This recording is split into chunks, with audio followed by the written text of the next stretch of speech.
Like to present Russia. For an alleged Russian spy, Maria Butina's skills weren't particularly impressive. She liked to communicate via widely available platforms like Twitter and WhatsApp.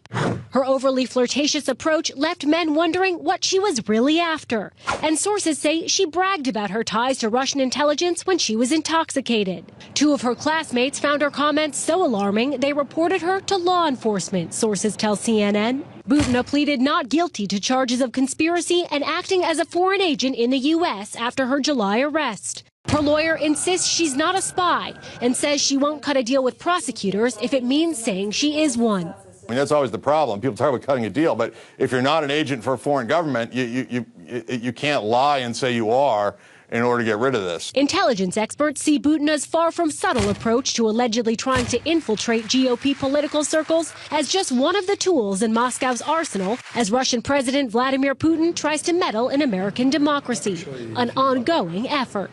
We continue to see a pervasive messaging campaign by Russia to try to weaken and divide the United States.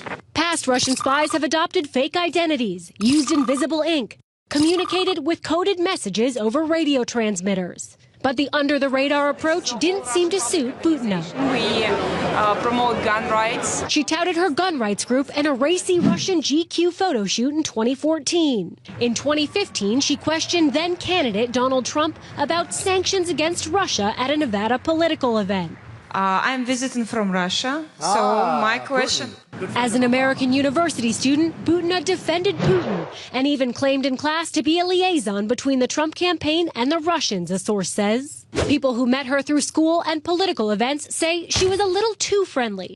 She was quick to start playing footsie under the table and boldly sidled up to older men at political events and asked them to be Facebook friends. Her lawyer admits her activities and contacts caught the attention of the FSB, one of Russia's security services. I think that anyone who is Russian has to meet with the FSB when they go back and forth and frequently is asked at the airport what they're doing in America, if they had any information from the FSB. And experts say she was probably a valuable asset for Russia. I think Maria Butina would have been very valuable to the Russian government, despite the fact that she wasn't a classically trained intelligence officer like perhaps someone like Anna Chapman. So I would expect to see other versions of Maria Butina. When investigators searched the home of Butina and her political operative boyfriend, who has not been accused of wrongdoing, they found a note in his handwriting.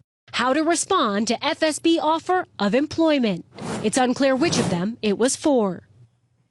Now, Butina's lawyer has also said that sexism as well as skepticism about Russia and its motives in this political climate are tarnishing the case against his client. We will see what happens when she is back in court, Wolf, in September.